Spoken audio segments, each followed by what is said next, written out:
All right, welcome to this volleyball season, everybody. We weren't sure we were going to be able to have this, and I'm super pumped that we will be having volleyball this year. Wanted to kind of go over our welcome speech and rules that we normally would do before our first games, but wanted to do that in this format because it's one of those things we want to try to avoid, which is putting everybody in one spot. So to go over all the rules real quick for volleyball, there's not a lot of rules in volleyball. It should be pretty self-explanatory, but there are always a few things that come up where we want to go over them and clarify before the season starts. So there'll be two parts of this little quick video, and it should be no more than about 3 or 4 minutes. But the first part will go over all those rules. The second part will go over how we're handling COVID and some of the different precautions that are going to be in place, just so you're aware, and also to help us make sure that we can keep everything as safe as possible for everybody. So the very basics, volleyball is 5v5, and two of the people on each team do need to be female. So you can have up to 5 girls if you'd like playing, but you need to have at least two per match per game that you're playing. If for some reason your team is down to only having one female on any given night, it just means you can play with 3 guys still. You just can't sub a guy in for a girl, so you'd be playing 4 against 5. The teams are limited to 6 people. Please don't bring any more than that, any more than are on your roster to a game. If somebody is missing and you need to have a sub, that's totally fine, so you can fill up your roster. But please don't bring any extra people this season. That's just really going to be kind of a hard rule. So the game is rally scoring, just meaning that every time the ball hits the ground, somebody gets a point. You don't have to win the serve to get a point. Each game goes to 10. So once you get to 10, the first team there wins the game, and you keep going. So you're going to play as many of those games as you can, those individual games, and the winner of the most of the amount of games after 55 minutes is the winner of the match. So that's just how that goes. It's pretty simple. The team that has their back to the glass, or the team that's closest to the hallway, it'll be the same team. They're going to be ones that start the serve each and every game. After a team wins a game, meaning they got to the 10 or 11 or 12, if you need to go into extra points, then that team starts with a serve each game. So you do switch sides. That team has their back to the glass, starts with it. Just backtracking real quick, it is to 10 rally scoring, but you do have to win by 2. So just wanted to make sure we throw that out there. And there's no limit. You could have a game that's 36-34, although that's never happened. All right, so that's that. When you are serving, you cannot hit any walls. So your serve has to be clean over the net and back down. If it hits the net and dribbles over, that's also okay, but you just cannot hit any walls. When returning, you cannot hit the ball hard enough where it hits 3 walls on the other side of the net. This means that you just hit the ball too hard, and we want to avoid that because these balls are a little bit heavy, and we don't want anyone getting hurt. If it hits, for example, your own back wall and then 2 walls on the other side, that's still good. You just cannot hit 3 walls on the other side of the net. Whenever you do hit the ball, make sure you use an open palm. If your hand is closed, it has to be below your head. So if you hit the ball above your head, you have to use open. If you are hitting the ball below the top of your head, you can use closed hands to do whatever you want to. But there's no punching the ball, no Superman punching, no hammer punching, no punching of any kind. Just like, don't be ridiculous. Like we should know this by now, but I just wanted to go over that. So when sorry, next one. If you hit the ball hard enough where it hits the back wall and then hits the net on the return, or over the net on the return, that means you hit the ball too hard. It's also a forfeiture of points. So that just kind of goes to the same thing.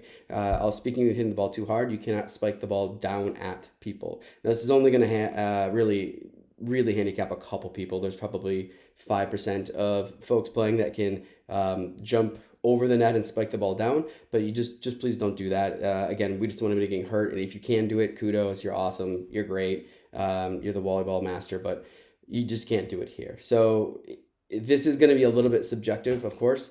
So the way we're going to handle this is a team gets 2 warnings. So if you feel like if that was a spike, you don't need to be mad. You don't need to put up hands or fists or anything. You just have to say, hey, that was a bit too hard. That was a spike. Here's your 1 warning. You're gonna get one more warning. If you receive a warning, you still get the point. It just means like, hey, calm it down a little bit, because the team that you're playing against maybe isn't as good as you, and they don't feel safe getting the ball slammed at them, and it's just not fun. So it's just kind of like a fun warning, if anything. So you get the 2 warnings, and after, if it's the third time, then you don't lose the point, but it's a redo.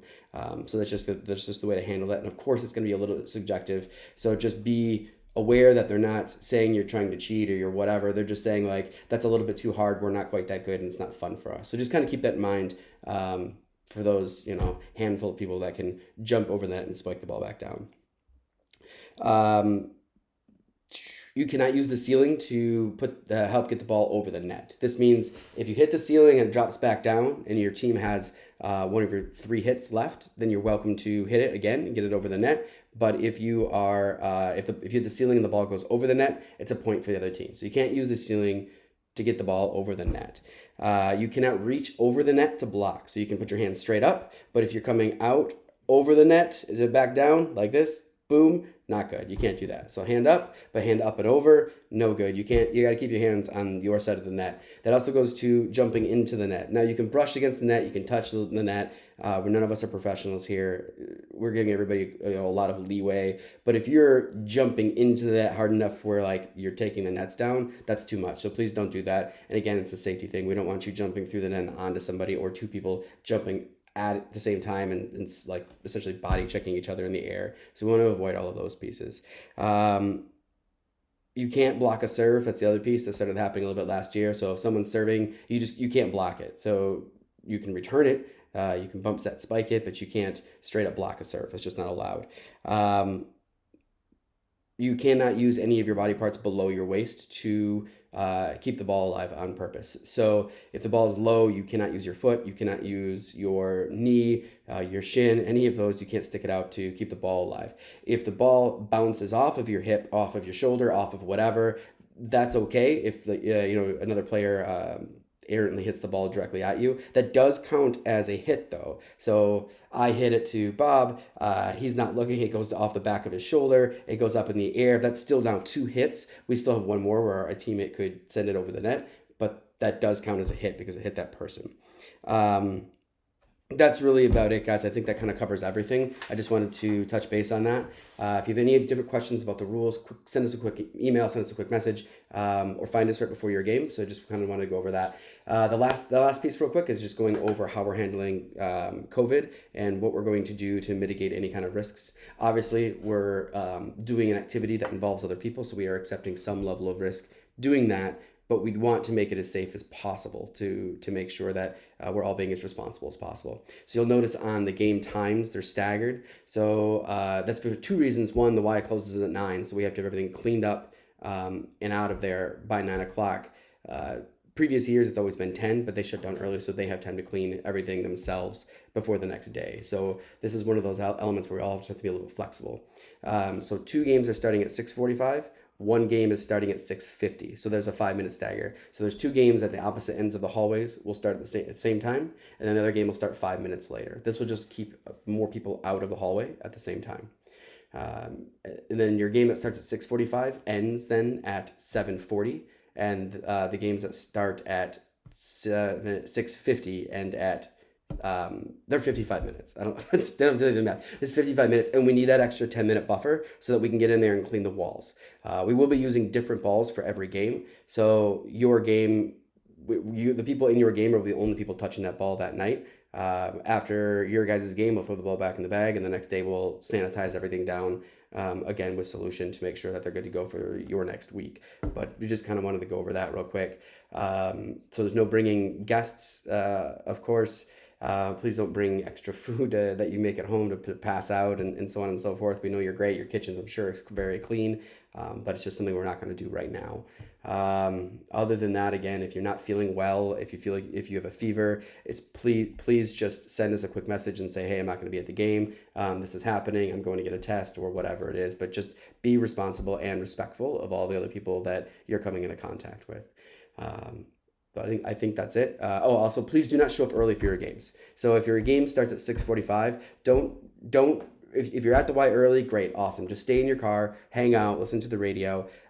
We will have a room set up after this first week where there will be a staging area where you can come and hang out. But again, you don't really want to hang out there unless you need to. So try not to come in until right at your game time, 5 minutes before, so you can come in, grab your ball. All of the courts will be set up by 6:30, so you will be able to just grab your ball, go right in your court, and stay out of the hallway, stay out of the bunching. Please know which court you're going to before you get in. We're not going to post a schedule because we don't want to create an area where everybody's kind of congregated around. So just please know where you're going so you can get in. Take, if it's cold out or when it gets cold out, you can take your sweatshirts and pants off and then go right in your court. So that's just kind of how we're handling that. So please help us keep everything as safe as we possibly can. And I am super excited to see you all tonight. Cheers.